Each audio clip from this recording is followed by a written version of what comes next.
แม่เนาะโอ้ยอะไรเงี้ยแม่ผู้เหนียวปไหนต้องบ่ได้อีกแม่เสิร์ฟบ่พลาดเสิร์ฟได้เสิร์ฟผ่านลูกเราเสิร์ฟนี่ตั้งให้มันน้อยนี่จะตายตั้งมาแบกเหนียวเลย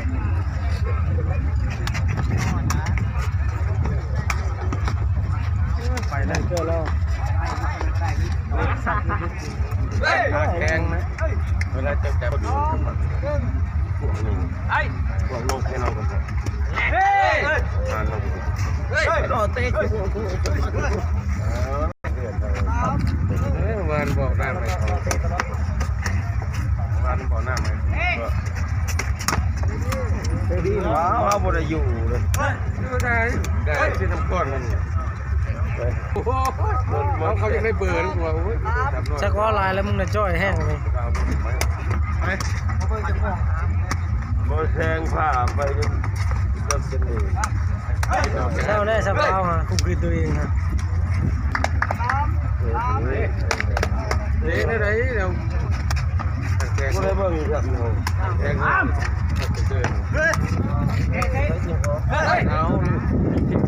าเลยเอามาแล้วเฮ้ยเฮ้ยเฮ้ยสืบแก้มาหันได้ไหมมันคือว่าเขาโยนบ่ได้ก็แก้ก้อนเลยโยนน่ะบ่ได้ก็แก้ก้อนวันนี้แก้ไปธนาคารได้นะได้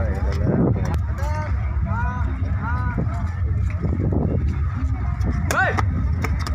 เฮ้ยได้หมดผมนี่มันหันมันมักเคยต่ออยู่ครับได้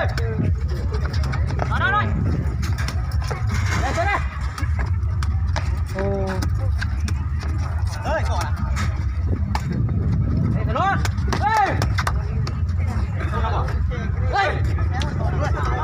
จับบ้านถามก็เพื่อนเตะไปให้พวกนี้เตะเอาไปขนาดไล่จนเขาเจ็ดลูกคนมาเป็นเขาหลอกอ้างอยู่กับเห็นแล้วนะโอ้ยเขาเลยทำผมหักตายบ้านกูทาได้บ้านเด้อกูจะหลอกอะไรเฮ้ยจับได้เวลาไป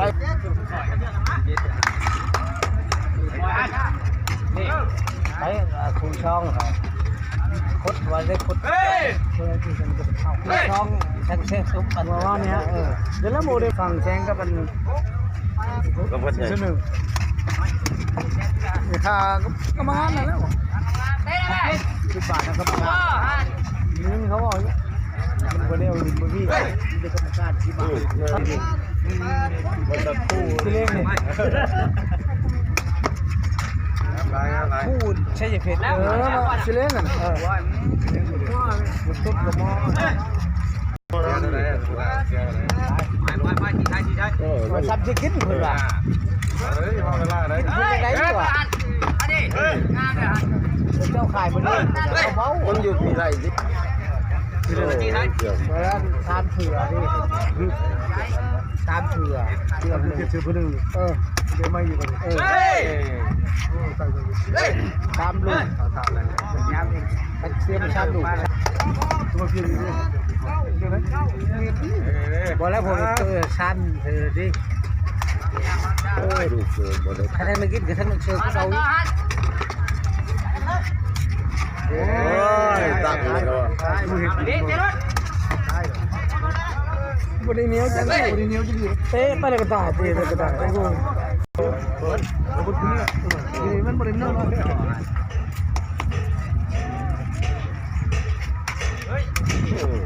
ทำนะตาดีนะตาลุก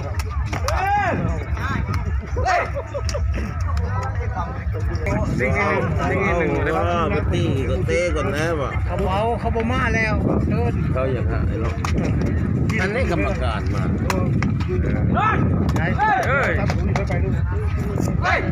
นี่กรรมการกันที่เราอะไรสิตาช่วงก็ตายอยู่บ่มาบ่เลย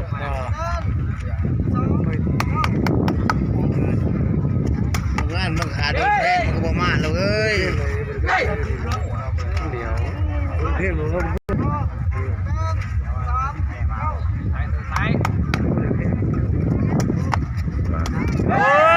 จับบาดเลยนะจับต่อจะได้จับต่องามงามยังจับกูละเบิ้งแต่ขึ้นเสียงนั้นใหม่นะเส้นมาเชนเราเตรียมยกเสาเลยตั้งต่อพวกเขาปุ๊บอะไรนั่นนี่10 โมงเดี๋ยวที่10มาอะไรเดี๋ยวผมจะมือเสียงมันโผล่เห็ดอยู่ไหนเห็ดแล้วมันทำมีคนชิวเนี่ยเอ้ยใครร้ายอ่ะคืออย่างฉันแหละเกี่ยมในแม่ผู้อยู่ผู้หับบ้านยอดโอ้ยทาเบิ่งเต้นคนหลอกเขามาโอ้ก็เลยไม่สื่อไว้มาเชิญก็ได้แล้วเกิดเขากำลาได้นั่งเป็นโดนแทงวันเนี่ย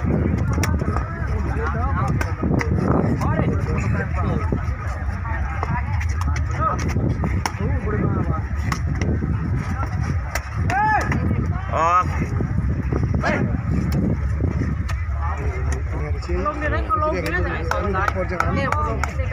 ผู้หญิงก็มีเลยผู้หญิงก็เต้าไปเห็นกระจูบไปเบิ่งตาบอด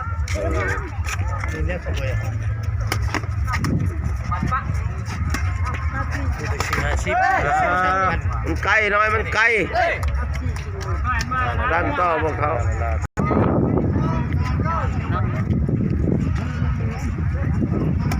มา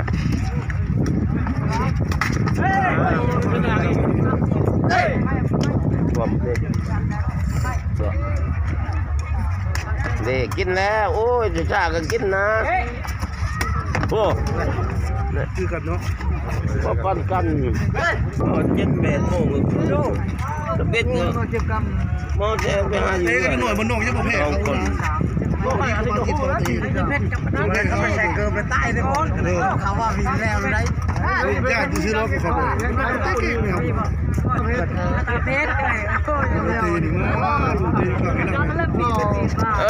น่ากันแล้วนะที่มียังแห่แก่ต่อเป็นส่วนลูกนะพิซซ่าหน่อยเดียวนะทิมกับเพชรตาบอดตาแมวใช่ไหมยังโอ้โหแล้วรับเงินช่วงเขายังเขาโชว์เพนี่ชอบเพียงพี่กันนี่ผมเขาโอ้ผู้หญิงแล้วอ่ะเขาตีกับผู้ชายอยู่เขาผู้ชาย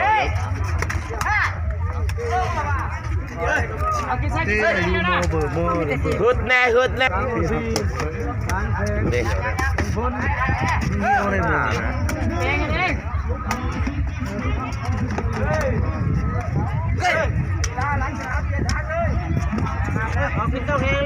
ยังแบบ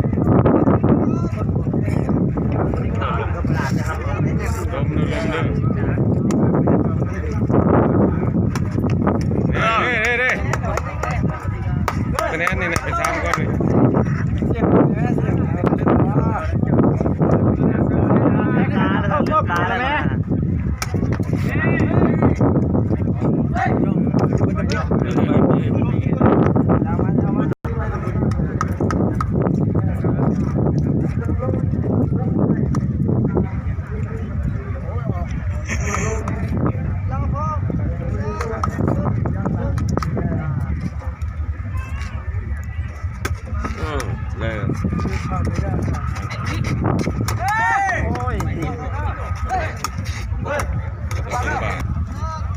ซุงบาทอีก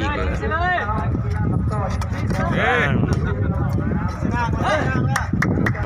เปลี่ยนเสิร์ฟ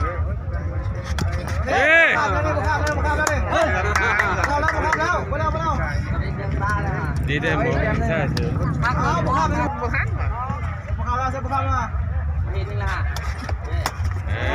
ตั้งเต้ฮะยิงมาดิ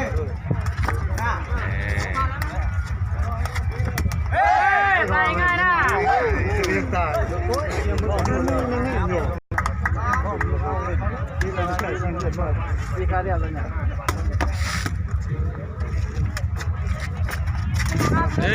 บกคาม ไปก็เห็นด้วยกัน ท่านบ่ใช่แว่นมาเถอะ เว้นกับทีบานใช่บ้านนี่คือเก่าอยู่เนาะ นี่ ตามเนี่ย เอาดีแล้วลมเนาะกินจังหวะคนซื้อเนาะกินแบบ บ่นี่เป็นไงป้าบุญโมเมนต์ในเศร้า เอาไปใหญ่ทำซื้อ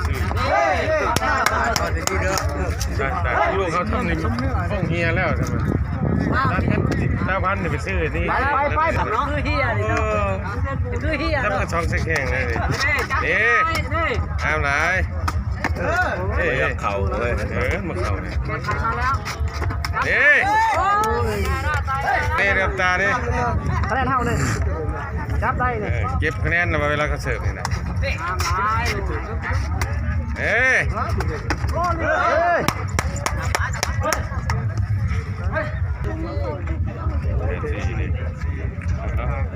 คันนะบุคคลนะ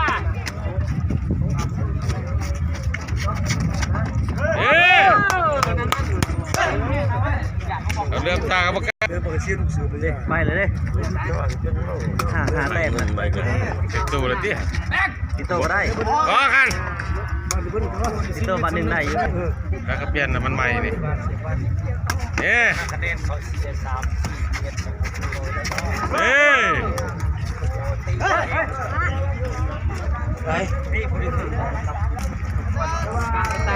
เก็บคะแนนนี่เวลาเขาเสิร์ฟนี่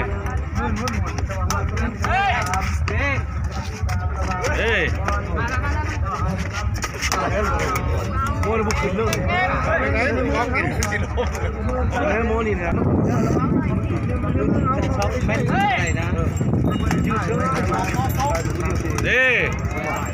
ป้าตั้งคณะตั้ง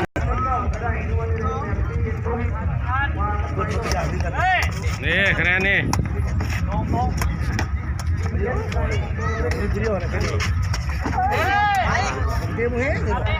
โสดเนาะได้เลยครับ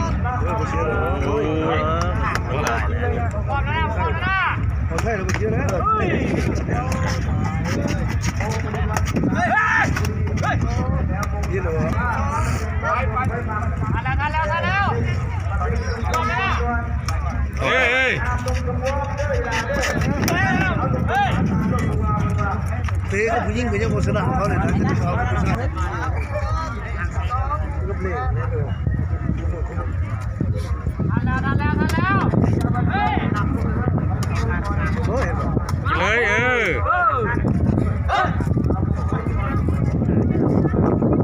ดีเลยแท้มอนะ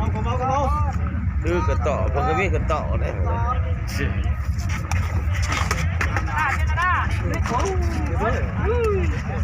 คะแนนนี่คะแนนนี่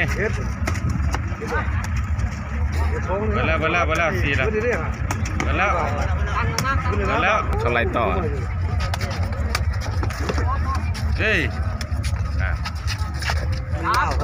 คะแนนนี่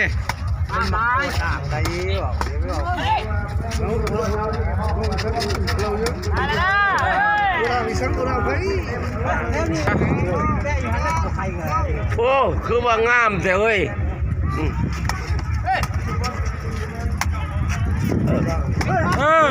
ตั้งนั่นนี่มันก็งามแต่ตั้งต่อไปตั้งตัวไปแล้วเข้าหลังต่อหัวเป็นคนหัว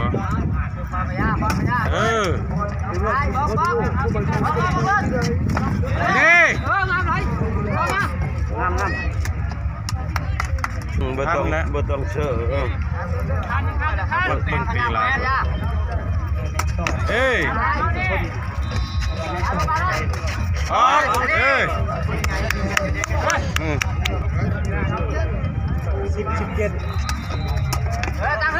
งขึ้นครบกันแม่มือแล้วนะ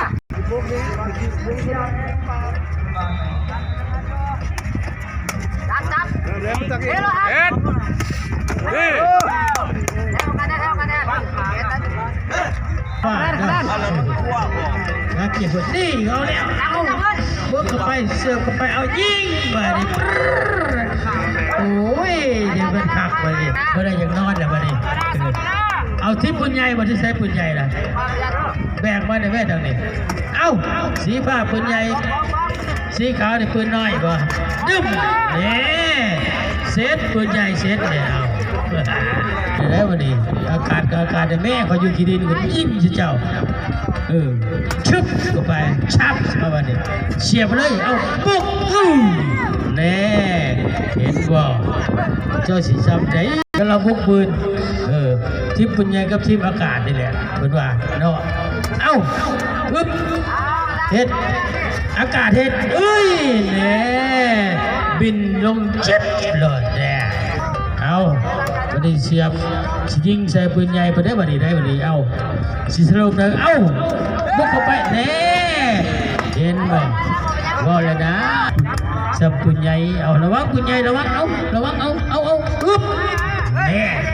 ตรึมนี่เอาปืนใหญ่เฮ็ดไปนี่เอาได้หรือเปล่าโอ้ย จับปานนี่นะ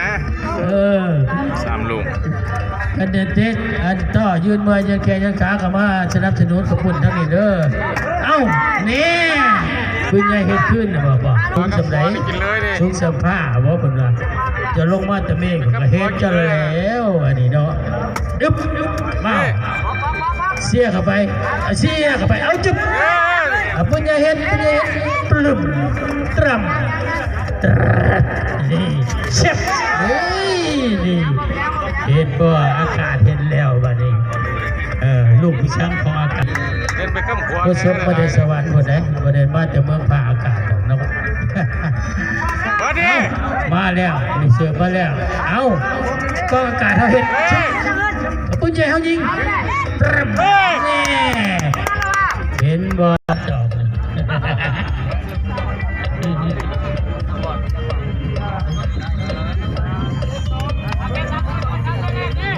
อันน้ำลายมันก็ดีเอาได้บ่อะไรเลยเนาะต้องไปเข่าว่าเนาะมันคือคุณนมมากกว่าไหนแน่โอ้ยขอบใจเด้อไอ้เจ้ามันเจ้าเงินไอ้เจ้าห้างเจ้ามี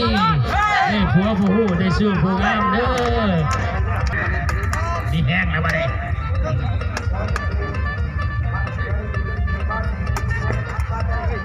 โอ้ยเซโน่เดี๋ยวหาอะไรกับเห็นสิตามแต้มนี่ดีนะเนาะฮะโอ้ยนั่งแล้วต่างคนประหยัดหัวลาดแตกแน่นี่บริเวณภายในอันนี้ก็ได้ใส่มาพุด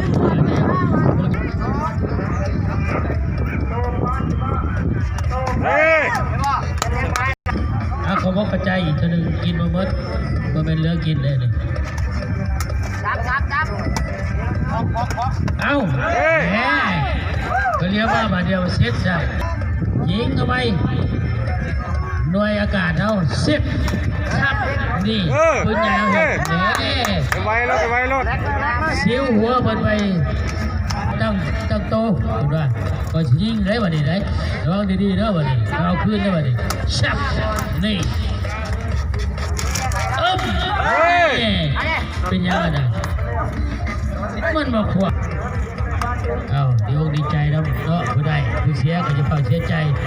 แต่องค์ตั้งใจเอาขึ้นโดยปืนใหญ่เอาบุกก็การเขาฮับได้นี่ปืนใหญ่สรุปปุ้มเอาอากาศเขาเห็นนี่เห็นบ่ลูกนี่นะลูกนี่ก็แม่นได้เดี๋ยวไปไล่บัดวันมันมามวนบัดวันเอาไอ้สียันละนึงตั้งเน็ตพอตีละกาแอบแยบเจ้าสีขาวกับเสื้อขาวเจ้ากับเสื้อสีฟ้าเจ้ากับสีฟ้านะนี่นี่กองปืนใหญ่เห็นแล้วนี่ได้บ่บัด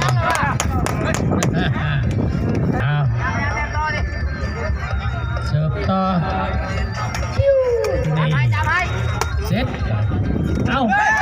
นี่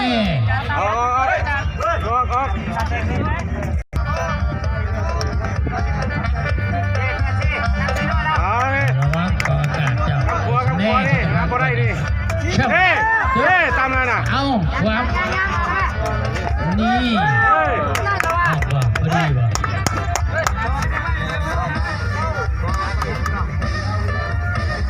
ก็แม่เจ้าก็ไปเอาได้ลูกสาวนั่งตากแดดอยู่นะ เฮ้ย แล้วเมื่อหาผัวแล้วแหละเจ้าของ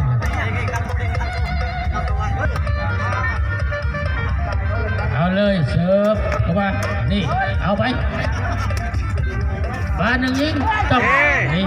เอา เลย เอาเลย พา เซตดอกดอก คะแนนช่องนี้เอาคะแนนช่องนี้ เอาอากาศเอาเห็ดต่อชุบเอาคุณยายเอาบุ๊ก เฮ้ย